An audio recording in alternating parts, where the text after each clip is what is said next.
तो ब्रेसेस अगर आपने लगाए हैं और सुपारी चबाने में आ गई आपके, तो अगेन वो अपनी जगह से हटेगा, आपका ट्रीटमेंट लंबा रहेगा। दूसरी चीज़, बहुत डिफ़िकल्ट होता है हाइजीन मेंटेन कर पाना ऐसे पेशेंट्स में, बिल्कुल। क्योंकि आपके दाँत पूरे टाइम लाल या काले रहेंगे। हुँ। तो ब्रेसेस और अलाइनर्स में क्या डिफरेंस रहता है? देखिए, बेसिकली ब्रेसेस जो होते हैं वो दाँत के ऊपर चिपकाए जाते हैं, जी। जो कि फ़िक्स हो जाते हैं एक बार आपने लगा दिया तो। और उसको आप अपनी मर्ज़ी से ना तो निकाल सकते हो, जब तक आपका ऑर्थोडोंटिस्ट नहीं चाहेगा या जब तक आपका ट्रीटमेंट कंप्लीट नहीं होगा, तब तक आप उसको रिमूव नहीं कर सकते। तो जब ये चीज़ फ़िक्स हो जाती है, और जो क्लियर अलाइनर्स होते हैं, उसमें क्या होता है, एक ट्रांसपेरेंट ट्रे होती है, जो कि हम अपनी मर्ज़ी से बाहर निकाल सकते हैं। अब डिफ़रेंस ये होते हैं कि पहली चीज़, दिखने का डिफ़रेंस। जो भी अलाइनर्स होते हैं वो नज़र नहीं आते हैं। आप मेरे सामने बैठे हो, मैं पता नहीं लगा सकता हूँ अगर आपने अलाइनर्स पहने हैं तो। दूसरी चीज़ होती है कम्फ़र्ट की। जैसे हम ब्रेसेस लगाते हैं, तो ब्रेसेस में दाँत के ऊपर वायर चुभने का चांस और ब्रेसेस चुभने का चांस ज़्यादा होता है। जी। जबकि अलाइनर्स दाँत को इस तरीके से कवर करते हैं कि उसमें चुभने का चांस एकदम ख़त्म हो जाता है। जी। तीसरी चीज़ होती है खाने-पीने की आज़ादी। ठीक है, आजकल की लाइफ़ में हम बार-बार खाना चाहते हैं और जो हमें पसंद है वो खाना चाहते हैं। हुँ। ठीक है? तो ब्रेसेस में एक प्रिकॉशन होता है जिसमें कि हम कड़क चीज़ों को अवॉइड करना होता है, कड़क या चिपचिपी चीज़ें। कड़क चीज़ों में जैसे नट्स हो गए, ड्राई फ्रूट्स हो गए, या स्नैकिंग हो गई, चिप्स, कुरकुरे, बिस्किट, टोस्ट, ये सारी चीज़ें अवॉइड करनी होती हैं। जी। अगेन जो चिपके हुए ब्रेसेस होते हैं ना, वो अगर हम कोई भी चीज़ कड़क बाइट करेंगे, तो वो अपनी जगह से हिलने का चांस होता है। जी। और अगर ब्रेसेस हिलते हैं या टूटते हैं, तो आपके लिए प्रॉब्लम बढ़ जाता है टाइम्स के उसमें, क्योंकि आपका ट्रीटमेंट का ड्यूरेशन बढ़ जाता है। दूसरी चीज़, कॉस्ट भी बढ़ सकता है आपके ट्रीटमेंट का। और तीसरी चीज़, डिस्कम्फर्ट भी हो सकता है, क्योंकि एक फ़िक्स चीज़ जब आपके मुँह में कंटिन्यूअसली मूव होगी, तो वो आपको इरिटेट करेगी। जी। ठीक है? तो ये बेसिकली 3-4 डिफरेंसेस हैं जो ब्रेसेस और अलाइनर्स को अलग करते हैं। और कॉस्ट का एक डिफरेंस है। जी। ब्रेसेस कंपैरेटिवली सस्ते होते हैं एज़ कम्पेयर्ड टू अलाइनर्स। जी सर, कितना डिफरेंस रहता है कॉस्ट में? डिफरेंस देखिए, डिफरेंस इस तरीके से होता है कि आपका सीवियरिटी कितना है केस का। जी। ठीक है? जितना ज़्यादा नंबर ऑफ अलाइनर्स लगेंगे आपके केस के लिए, जी। उतना ज़्यादा कॉस्ट बढ़ता जाता है। जबकि ब्रेसेस में ऐसा होता है कि एक कॉस्ट डिसाइड हो गया, आपका treatment almost within that cost complete हो जाएगा। जी। बट अलाइनर्स में हर केस के लिए कॉस्ट अलग हो सकता है। जी। ठीक है? तो duration of treatment, number of aligners, severity of case, ये सारी चीज़ें ट्रीटमेंट का कॉस्ट डिसाइड जी। करेगी। सर, और ब्रेसेस में पेन वगैरह भी होता है? पेन बहुत ज़्यादा तो नहीं बोलूँगा मैं, बट हाँ, हमारे दाँत ना एक स्टेशनरी स्टेज में रहते हैं, जी। ठीक है? जब तक हमने ब्रेसेस नहीं लगाए होते हैं। बट थोड़े टाइम में क्या होता है कि जब ब्रेसेस लगते हैं, तब जो वायर होता है वो अपना काम करना शुरू करता है। जी। अगर आपके दाँत टेढ़े-मेढ़े हैं, तो वो बिना अपनी जगह से हिले हुए अपनी सही जगह पे नहीं जाएँगे, सीधे नहीं होंगे, या हुँ, हुँ, दाँत बाहर हैं, हुँ। हम उनको अंदर ले जाना चाहते हैं, तो दाँत को मूव होना पड़ेगा, और बिल्कुल। जो मूवमेंट का प्रोसेस होता है, दैट इज़ समव्हाट पेनफुल, जी। है ना? पेनफुल ऐसा नहीं होगा कि आपको लगातार दर्द ही हो रहा है। हुँ, हुँ। जब आपको ब्रेसेस लगते हैं या जब आपका हर महीने का अपॉइंटमेंट होता है ब्रेसेस में, हुँ, हुँ। तो वो अपॉइंटमेंट के 1 हफ्ते तक आपको हल्का पेन हो सकता है। उसके लिए अगर ज़रूरत पड़े तो दवाई आप ले सकते हैं। 90% केसेज़ में दवाई की ज़रूरत नहीं पड़ती है, क्योंकि वो पेन इतना ज़्यादा नहीं होता है कि आप खुद दवाई लेना चाहो। जी। सर, अलाइनर में भी पेन होता होगा? अलाइनर्स में भी पेन होता है, लेकिन कंपैरेटिवली ब्रेसेस के कंपैरिज़न में कम होता है। ऐसा क्यों सर? क्योंकि अलाइनर्स ना सारे दाँतों को पूरा कवर करके रखते हैं। दूसरी चीज़, अलाइनर्स में जितना फ़ोर्स लगाना होता है सिर्फ़ उतना ही लगता है एक पर्टिकुलर दाँत पे। जी। हर एक टूथ को हम इंडिविजुअली कंट्रोल कर सकते हैं अलाइनर्स में। हुँ, बट हुँ, ब्रेसेस में क्या होता है, एक सिंगल वायर जा रहा है जो कि सारे दाँतों को कनेक्ट किया हुआ है। हुँ। अलाइनर्स में हर एक टूथ का मूवमेंट हम अलग डायरेक्शन में अलग तरीके से कंट्रोल कर सकते हैं। जी। इसीलिए अलाइनर्स में कई बार ट्रीटमेंट का जो ड्यूरेशन होता है वो ब्रेसेस से कम होता है। ब्रेसेस और अलाइनर्स में इफ़ेक्टिव कौन है? दोनों। दोनों? जी। होता क्या है, ये एक मिसकंसेप्शन है। बहुत सारे लोग आते हैं मेरे से पूछते हैं कि सर ये ब्रेसेस ज़्यादा अच्छी चीज़ है, अलाइनर्स नहीं है क्योंकि अलाइनर्स काम नहीं करते हैं या हुँ, अलाइनर्स से ट्रीटमेंट नहीं हो पाता है। तो ये बहुत बड़ा एक कन्फ्यूज़न है जो आजकल लोग जूझ रहे हैं इससे। तो इसके लिए बस एक चीज़ है कि जिसको करना आता है वो दोनों चीज़ों से ठीक कर सकता है, जी। जिसको नहीं आता है तो वो ब्रेसेस से भी खराब कर सकता है, हुँ, हुँ। ठीक है? वो ऐसा है कि गाड़ी चलाने में कौन-सी अच्छी है, कौन-सी खराब है ना? वो जो जी, चला रहा है उसको पता है कि ये बिल्कुल गाड़ी सही अच्छे बात। से चल रही है। तो वही चीज़ है, दोनों ही इक्वली इफ़ेक्टिव हैं, दोनों ही आपके दाँतों को एक अच्छे तरीके से ठीक कर सकते हैं, जी, है ना? ये सिर्फ़ एक मिसकंसेप्शन है कि अलाइनर्स नहीं काम करते, दोनों ही इक्वली इफ़ेक्टिव हैं। जी। जी। सर अगर सबसे पहले कोई आपके पास आता है कि मेरा जो टेढ़ापन है दाँतों का उसको ठीक करवाना है, सबसे पहले आपका फर्स्ट स्टेप क्या होता है? सबसे पहला तो एग्ज़ामिनेशन होता जी, है ना? पेशेंट की कंप्लेंट क्या है, वो देखना सबसे ज़्यादा ज़रूरी है। कई बार as a doctor, as a dentist हम वो सारी प्रॉब्लम्स देखने लग जाते हैं जिनसे पेशेंट को कोई मतलब नहीं हुँ, है ना? मान लीजिए आपके पास कोई पेशेंट आता है, जो कह रहा है कि सर मेरे दाँत टेढ़े-मेढ़े हैं, हुँ, हमें वो ठीक कराना है। और टेढ़े-मेढ़े दाँतों का इलाज करने से पहले आप उसके दाँतों में अगर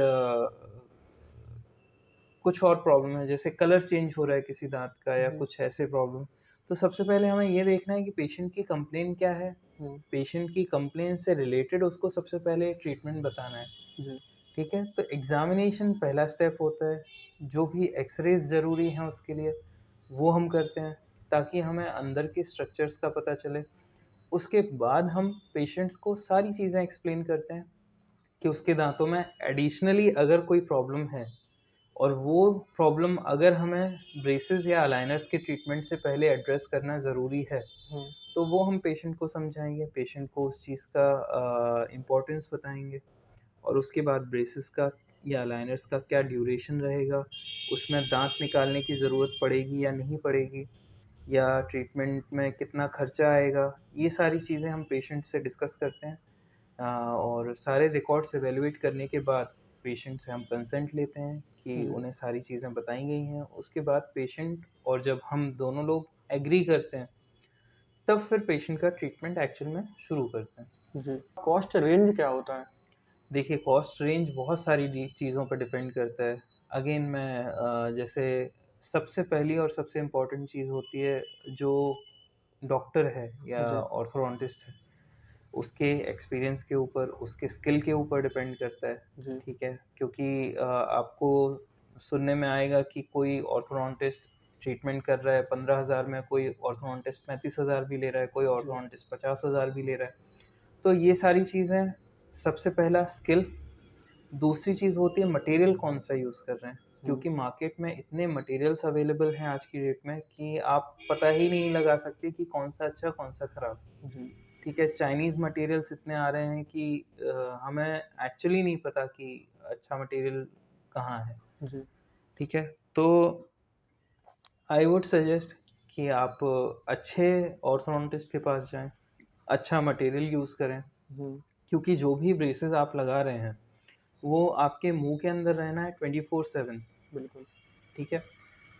एलर्जी के भी चांसेस हैं, अगर आप अच्छा मटेरियल यूज़ नहीं कर रहे हो, तो बार-बार टूटने के भी चांसेस हैं ब्रेसेस के हुँ, और ट्रीटमेंट आपका लंबा चलेगा। आपका इन अ वे वो ड्यूरेशन के सेंस में और कॉस्ट के सेंस में घूम फिर के महँगा ही पड़ने वाला है आपका ट्रीटमेंट। जी, जो ट्रीटमेंट आप सोच रहे हो कि नहीं मेरा तो 1 साल में हो जाएगा, पता चला उसको 2 या ढाई साल लग गए। हुँ, आपका आना-जाना, आपका टाइम, सारी चीज़ें कॉस्ट अगर जोड़ेंगे, तो बिल्कुल, घूम फिर के महँगा ही पड़ेगा आपको ट्रीटमेंट। जी। पर अगर कोई ब्रेसेस या अलाइनर लगवाता है, तो उसको ड्यूरिंग ट्रीटमेंट क्या चीज़ें ध्यान रखनी चाहिए? जैसा मैंने आपको पहले बताया कि ब्रेसेस के ट्रीटमेंट में सबसे इम्पोर्टेंट चीज़ होती है कंप्लायंस। जी, कंप्लायंस कैसे कि सबसे इम्पोर्टेंट चीज़ है खाने-पीने का ध्यान, जी, है ना? क्योंकि आप अगर ब्रेसेस लगाए हुए हो और आप खाने-पीने का ध्यान नहीं रख रहे हो, तो अगर आप कड़क चीज़ें खा रहे हो उससे या सामने से बाइट करने वाली चीज़ें जैसे एप्पल हो गया, गुआवा हो गया, अमरूद हो गया और भुट्टा हो गया, इस टाइप की चीज़ें या गन्ना हो गया जो सामने से चबानी होती हैं। जी, अगर आप ध्यान नहीं रख रहे हो, तो होगा क्या कि जो वायर में फँस के ब्रेसेस को तोड़ देगा तोड़ वो, है देगा। ना? जी। और ऐसी कंडीशन में अगर टूटता है तो फिर अगेन वही चुभेगा आपको, हुँ, ट्रीटमेंट का टाइम बढ़ जाएगा, प्रॉब्लम होगी, बार-बार आपको आपके डेंटिस्ट के पास जाना पड़ेगा। जी। तो सबसे इम्पोर्टेंट चीज़ ये। दूसरी इम्पोर्टेंट चीज़ क्या होती है कि आपको साफ-सफाई का बहुत ध्यान रखना हुँ, है ना? कि ब्रेसेस के साथ ऑलरेडी ब्रश करना डिफ़िकल्ट होता हुँ, है ना? बिल्कुल। क्योंकि ब्रेसेस लगे हुए हैं, आपके ब्रश हर जगह नहीं पहुँचेगा, हुँ, ठीक है? तो आपको बहुत ध्यान से, बहुत अच्छे से उस पे ब्रश करना है ताकि जितना आप हाइजीन मेंटेन करोगे, उतना अच्छा और उतना जल्दी आपका ट्रीटमेंट होगा जी, और आपको खुद को भी अच्छा लगेगा, जी, अगर साफ-सुथरा मुँह है, क्योंकि अगर गंदगी जमा होगी या चिपकेगी ब्रेसेस के ऊपर तो मुँह से स्मेल आने का चांस रहता है, जी। दिखने में भी गंदा लगता है, तो हुँ, ये सारी चीज़ें आप अवॉइड कर सकते हो। और तीसरी इम्पोर्टेंट चीज़ ये होती है, गम्स का ध्यान आपको रखना पड़ेगा, अगेन वो भी हुँ, हाइजीन से ही रिलेटेड है, बिल्कुल। ठीक है? थोड़ा बहुत अगर पेन होता है तो उसके लिए आप पेन किलर ले सकते हो। हुँ, तो ये सारी चीज़ें हैं जो आपको ब्रेसेस में ध्यान रखनी होती हैं। जी, अलाइनर्स में सिर्फ़ एक चीज़ है, जी, वो है अलाइनर्स का पहनना, जी, ठीक है? क्योंकि अलाइनर्स चूँकि आप अपने हाथ से निकाल सकते हो, तो जी। देयर आर चांसेस कि आप उसको पहनो ही ना, हाँ, या जितने घंटे आपको बोला गया है, जैसे यूजुअली 20 से 22 घंटे हम बोलते हैं कि अलाइनर्स को पहनना है। सिर्फ़ जी, खाते समय आप उसको रिमूव करोगे, बाकी पूरे टाइम आप पहन के रखोगे। जी, तो आपको पहला ध्यान ये रखना है कि खाते समय या कुछ भी पीते समय एक्सेप्ट पानी, जी, पानी के अलावा अगर आप और कुछ पी रहे हो जैसे चाय है, कॉफ़ी है, जूस है, कोल्ड ड्रिंक है या अल्कोहल है, जी, तो ये सब कंज़्यूम करते टाइम आपको आपके अलाइनर्स हटाने पड़ेंगे, जी, ठीक है? और 20 से 22 घंटे आपको लगाना पड़ेगा अलाइनर्स, तभी वो काम करेंगे, अदरवाइज़ अलाइनर वोंट वर्क। जी। सर अगर ब्रेसेस की बात की जाए, तो अगर ट्रीटमेंट के बीच में कोई क्विट करना चाहता है कि नहीं मुझसे नहीं हो पा रहा, मैं अब नहीं करना चाह रहा, तो फिर क्या प्रोसेस रहता है? देखिए, उसमें ये है कि पहले तो कारण समझेंगे जी, कि क्या मेन रीज़न है पेशेंट का हुँ, ब्रेसेस हटाने का। अगर वो चाह रहा है कि नहीं, ब्रेसेस अनकम्फ़र्टेबल हैं हुँ, उसके लिए, और उस कंडीशन में ऑप्शन ये है कि हम अलाइनर्स पे स्विच कर सकते हैं, जी, ठीक है? अगर पेशेंट चाह रहा है कि नहीं ब्रेसेस नहीं लगाने हैं, अलाइनर्स चाह रहा है वो, तो हुँ, हम अलाइनर्स पे स्विच कर सकते हैं और उसका ट्रीटमेंट कंटिन्यू करके अलाइनर्स से ख़त्म कर सकते हैं। जी, बट अगर पेशेंट चाह ही नहीं रहा है हुँ, कि हमें कंटिन्यू ही नहीं करना है ट्रीटमेंट, तो जी, फिर कितना ट्रीटमेंट हुआ है, उस पे डिपेंड करता है। जैसे अगर ट्रीटमेंट ऑलमोस्ट कंप्लीशन पे है, जी, ख़त्म होने वाला है, तो जिस कंडीशन पे है, उस कंडीशन पे हम उसको रिटेनर दे देंगे ताकि जी, जहाँ तक हम ट्रीटमेंट में आगे पहुँचे हैं, वो वापस से पीछे ना जाए। जी। तो वो चीज़ हम कर सकते हैं। सर रिटेनर में क्या होता है? रिटेनर ये होता है जैसे कोई भी ऑर्थोडोंटिक ट्रीटमेंट होता है, किसी भी तरीके से, चाहे अलाइनर्स से करो, चाहे ब्रेसेस से करो। उसमें ये होता है कि जब हम दाँत को एक जगह से दूसरी जगह मूव करते हैं, जी, तो दाँतों की टेंडेंसी होती है हमेशा पुरानी जगह वापस जाने की। बिल्कुल। ये नहीं होगा कि एग्ज़ैक्टली उसी जगह चले जाएँ, हुँ, हुँ, बट 100% अगर हमने अचीव किया है, तो हो सकता है 30% वो वापस से पुरानी पोज़ीशन में जाने की कोशिश करें। जी, तो उसको हमें कम से कम 6 महीने से 1 साल होल्ड करके रखना पड़ता है। जी, किसी-किसी केस में उससे ज़्यादा भी हो सकता है ये ड्यूरेशन, तो वो डिपेंड करता है किस तरीके के दाँत थे उसके पहले, तो वो चीज़ होल्ड करने को हम रिटेंशन कहते हैं। ब्रेसेस या जी। और अलाइनर्स जिस में कौन-सी एज होती है जो सबसे अच्छी मानी जाती है? देखिए, ब्रेसेस या अलाइनर्स के लिए कोई ऐज लिमिट नहीं है आई वुड से, जी, क्योंकि आप जैसे ही बच्चे के दूध के दाँत खत्म होते हैं, तो जी, वो ऐज होती है लगभग 11 से 12 साल। जी, उस समय पे हम स्टार्ट कर सकते हैं treatment as early as 11 years, ठीक है? और आप एज लिमिट जो लास्ट है, वो कोई लास्ट लिमिट नहीं है। जी, आप 50 साल, 55 साल, 60 साल, इवन 65-70 एज तक कर सकते हैं, अनटिल अनलेस सिर्फ़ एक कंडीशन है, दाँत हिलते हुए नहीं होने चाहिए ऑलरेडी, हुँ, ठीक है? या वीक नहीं होने चाहिए दाँत। दाँत की जो हड्डी सपोर्ट करती है, वो अगर प्रॉपर है, तो आप किसी भी एज में ट्रीटमेंट कर सकते हो। मैंने ही कई सारे पेशेंट्स 50 से 55-60 साल तक की एज के किए हैं ब्रेसेस से। जी। जी। सर अगर कोई ऐसा पेशेंट आता है कि वो ब्रेसेस से दाँत जो हैं वो सही नहीं है अलाइनमेंट में, उसका ठीक करवाना चाहता है और उसका 1-2 अगर दाँत है नहीं, उसका फिर क्या प्रोसेस रहता है?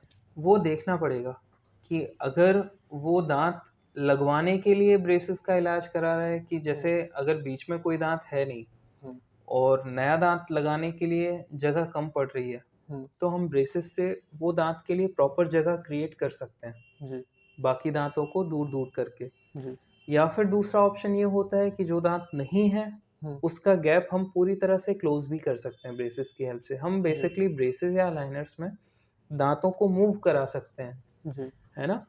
तो अगर गैप भी है, तो वो भी क्लोज़ हो जाएगा। अगर गैप कम है, तो वो बढ़ा भी सकते हैं हम। जी, तो वो condition to condition treatment plan vary करता है। हमें पेशेंट की रिक्वायरमेंट के हिसाब से चलना होता है जी, कि पेशेंट की रिक्वायरमेंट क्या है, दूसरी चीज़ पेशेंट के लिए बेस्ट क्या है, जी। तो वो चीज़ है।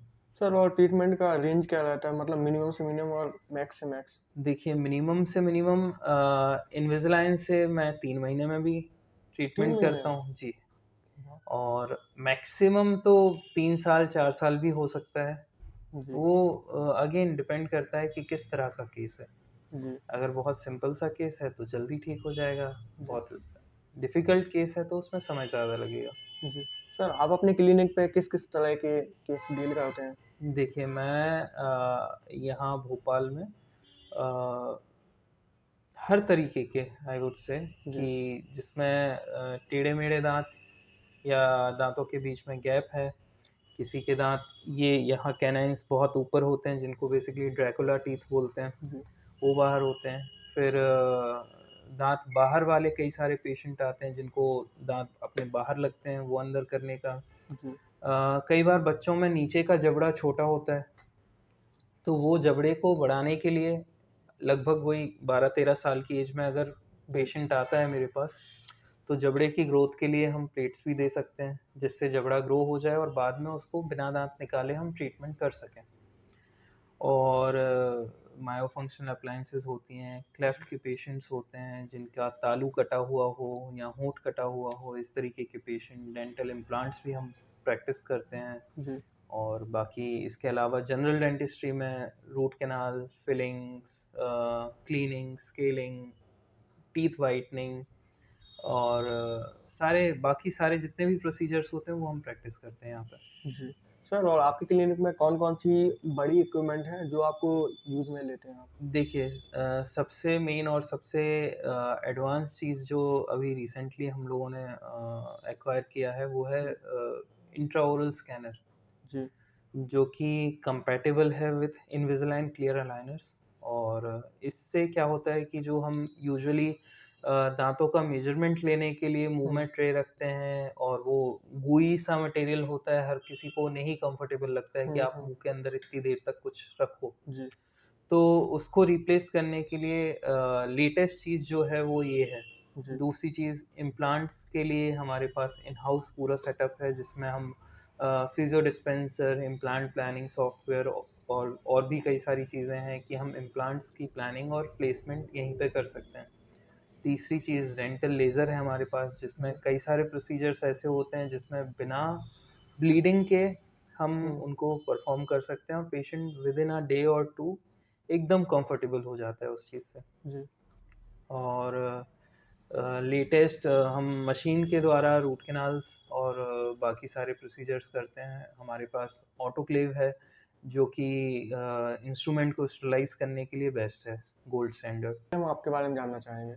जी, मेरा नाम डॉक्टर अभिषेक जैन है और मैं बेसिकली एक ऑर्थोडोंटिस्ट हूँ। जी, मेरा एजुकेशन 2006 में स्टार्ट हुआ डेंटिस्ट्री के अंदर। 2011 में मैंने अपना बीडीएस कंप्लीट किया जी, कानपुर से। Then I went to Karnataka for my masters in orthodontics और फिर उसके बाद मैं भोपाल शिफ्ट हुआ 2015-16 से मैं भोपाल में प्रैक्टिस कर रहा हूँ नेहरू नगर में। एंड उसके बाद फिर मेरे को लगा कि सिर्फ़ इतनी एजुकेशन थोड़ी-सी कम पड़ रही है या मेरे को एक्चुअली लगातार कुछ ना कुछ नया करने का एक हुँ, पैशन है। जी, तो उसके चलते मैंने जो रॉयल कॉलेज ऑफ सर्जन्स है यूके में वहाँ से एमॉर्थ की डिग्री ली जी, और जिसके लिए एग्ज़ाम होता है वो एग्ज़ाम क्लियर किया, फिर वो मिला मेरे को 2019 में। उसके बाद 2021 में इंडियन बोर्ड ऑफ ऑर्थोडोंटिक्स का एक एग्ज़ाम होता है, जी, वो मैंने क्लियर किया। एंड अभी राइट नाउ मैं एफडीएस कर रहा हूँ, जो कि फेलोशिप इन डेंटल साइंसेज है, royal college of surgeons Edinburgh से। जी, और पीएचडी भी मेरी चल रही है मेरी जी, सब्जेक्ट से। तो कंटिन्यूअसली मैं चाह रहा हूँ कि कुछ ना कुछ चलता रहे, ताकि बिल्कुल, ये जो लर्निंग का प्रोसेस है एज अ डॉक्टर, जी, वो कभी ख़त्म ना हो। बिल्कुल। एक्सीडेंट का केस है, उसमें अलाइनमेंट है दाँतों का, वो खराब हो गया है, उसमें आप कैसे डील करते हैं? देखिए, पहले तो ये देखना पड़ता है कि एक्सीडेंट में सिर्फ़ दाँतों का नुकसान हुआ है या अंदर जो हड्डी है उसका भी नुकसान हुआ है। जी, और अगर सिर्फ़ दाँतों में डैमेज है, तो हमें ये भी देखना पड़ेगा कि दाँतों में डैमेज किस तरीके का है। सिर्फ़ अगर पोज़ीशनल चेंज हुआ है, वो भी थोड़ा-सा, तो फिर हम अलाइनमेंट ईज़िली कर सकते हैं। बट अगर दाँतों के अंदर से ब्लीडिंग हुई है या दाँत हड्डी से बाहर आ गया है, तो वापस लगाना है, नहीं लगाना है। बहुत सारे डिसीजंस हमें एक एंडोडोंटिस्ट या ओरल सर्जन से मिलके लेने पड़ते हैं। जी, तो उसमें ये मल्टी डिसिप्लिनरी काम हो जाता है। तो जब एक टीम मिलके डिसाइड करती है कि क्या-क्या होना चाहिए इस पेशेंट के लिए, तो वो सीक्वेंशियली चलता है ट्रीटमेंट, ठीक है? जब बाकी सारी प्रॉब्लम्स ठीक हो जाएँगी पेशेंट की, कि अब सिर्फ़ अलाइनमेंट का काम जब बचेगा, तो फिर हम उसका अलाइनमेंट का काम अगेन ब्रेसेस या क्लियर अलाइनर्स से कर सकते हैं। जी। सर आप किस टाइप के ब्रशेज़ और कितने प्रकार के ब्रशेज़ का यूज़ करते हैं? देखिए, मेरे पास बहुत सारी वैरायटी है ब्रेसेस की, जी, जिसमें मेटल ब्रेसेस हैं। मेटल ब्रेसेस में भी आप नॉर्मल ब्रेसेस भी लगवा सकते हैं, फिर सेल्फ लाइगेटिंग मेटल ब्रेसेस भी लगवा सकते हैं। जी, अलग-अलग ब्रांड्स के हैं। मैं चाइनीज़ जी, ब्रेसेस नहीं रखता हूँ, जी, तो वो चीज़ है। एंड फिर अगेन सिरेमिक ब्रेसेस में भी सिरेमिक ब्रेसेस नॉर्मल वाले भी हैं, सेल्फ लाइगेटिंग ब्रेसेस भी हैं। जी, और डेमन ब्रेसेस आते हैं एक जो लेटेस्ट आ रहे हैं, वो भी हैं। फिर लिंगुअल ब्रेसेस भी मैं यूज़ करता हूँ, जो कि दाँत के अंदर की साइड से लग जाते हैं। जी, फिर उसके अलावा फिर क्लियर अलाइनर्स हैं हमारे पास। क्लियर अलाइनर्स में भी बेस्ट अगर हम बात करें तो इनविसालाइन है ही। जी, और जैसे आप देख सकते हो, काफ़ी सारे बैकग्राउंड में बॉक्स रखे हुए हैं, ये जी, सारे पेशेंट्स के हैं। जी, और उसके अलावा इंडियन अलाइनर्स भी हम यूज़ करते हैं कई सारे ब्रांड्स के। तो हुँ, वो डिपेंड्स ऑन पेशेंट कितना खर्च कर सकता है, क्या पेशेंट की एक्सपेक्टेशंस हैं, कितना ड्यूरेशन रहेगा, जी, कितना कॉम्प्लिकेटेड केस है। तो based on that we can decide कि हम कौन से ब्रेसेस या कौन से अलाइनर्स पे जाना चाहते जी। सर और अपनी प्रैक्टिस में आप लगभग-लगभग कितने पेशेंट को डील कर चुके हैं? हैं। जवाब देना थोड़ा मुश्किल है, जी, बट हाँ, कुछ हज़ार, आई डोंट नो। जी, क्योंकि याद रखना बहुत मुश्किल होता है। बिल्कुल, कई सारे बिल्कुल। पेशेंट्स हुँ, ऐसे हैं जिनकी पूरी फैमिलीज़ अब हमारे पास आती हैं, जिन बच्चों के हमने ट्रीटमेंट किए थे, हुँ, वो अब कहीं जॉब कर रहे हैं, उनके फैमिली मेंबर्स आ रहे हैं। हुँ, तो हुँ, आई आई रियली डोंट नो कि जी। कितने कर चुके हैं हम। तो जैसे अगर कोई पेशेंट है, वो टोबैको वगैरह यूज़ करता है, तो फिर उसके केस में आप कैसे डील करोगे? देखिए, सबसे बेस्ट तो ये है कि पेशेंट को हम ट्रीटमेंट स्टार्ट करने के पहले ही बोलते हैं कि आपकी ये हैबिट छोड़नी पड़ेगी। जी, क्यों छोड़नी पड़ेगी? क्योंकि जब भी आप गुटखा या तम्बाकू खाते हैं, यूजुअली प्लेन तम्बाकू आजकल कोई नहीं खाता है, वो बिल्कुल। गुटखे की फॉर्म में ही होता है। एंड जी, गुटखा कंटेन्स सुपारी, जी, है ना? तो वो सुपारी again it comes under the कड़क चीज़ें। जी, तो ब्रेसेस अगर आपने लगाए हैं और सुपारी चबाने में आ गई आपके, तो अगेन वो अपनी जगह से हटेगा, आपका ट्रीटमेंट लंबा रहेगा। दूसरी चीज़, बहुत डिफ़िकल्ट होता है हाइजीन मेंटेन कर पाना ऐसे पेशेंट्स में, बिल्कुल। क्योंकि आपके दाँत पूरे टाइम लाल या काले रहेंगे, हुँ, है ना? तो आप वो ट्रीटमेंट सस्टेन नहीं कर पाओगे बहुत हुँ, लंबे हुँ, समय तक। 1-2 पेशेंट्स मेरे रहे जिन्होंने मेरे को कमिट किया हुँ, कि हम छोड़ देंगे, आप ट्रीटमेंट शुरू कर दो। हुँ, मैंने कर दिया उनके भरोसे पे। हुँ, 2, 3, 4 महीने हो गए, नहीं छूटा उनका। फिर अल्टीमेटली ऐसे पेशेंट्स में ना हुँ, पेशेंस भी बहुत कम होता है। हुँ, तो वो फिर मिड ऑफ द ट्रीटमेंट में ट्रीटमेंट विथड्रॉ कर लेते हैं। हुँ, अगर आप हैबिट नहीं छोड़ पा रहे हो ना, तो उनको भी डिफ़िकल्टी होती है, बिल्कुल। क्योंकि वो ठीक से चबा नहीं पाते हैं, हुँ, गुटखा, तम्बाकू जो भी खाते हैं। हुँ, तो again it becomes a problem for both patient as well as a doctor. जी। सर स्मोकिंग इस पे कुछ इफ़ेक्ट डालता है? स्मोकिंग देखिए, स्मोकिंग से अगेन वही हाइजीन का इशू होता है जी, कि आपके दाँतों के चारों तरफ ऑलरेडी ब्रेसेस लगे हुए हैं, उसके ऊपर से स्मोक जाएगा तो ब्रेसेस का भी डिस्कलरेशन होगा, आपके जी, दाँत भी बड़े गंदे होंगे, अंदर साइड से ब्लैक हो जाते हैं टीथ, तो ये सारे प्रॉब्लम्स लगे रहते हैं। क्लियर अलाइनर में चूँकि ये मटेरियल एक रेज़िन होता है, प्लास्टिक काइंड ऑफ, जी, तो अगर आप उसको लगा के स्मोक कर रहे हो, तो जो हीट है, हुँ, वो मटेरियल की प्रॉपर्टीज़ को चेंज कर देगी। जी, तो स्मोकिंग अगर आप कर रहे हो तो क्लियर अलाइनर हटा के करो, हुँ, या फिर आप अगर छोड़ सकते हो तो वो और भी अच्छी बात है। जी, बिल्कुल।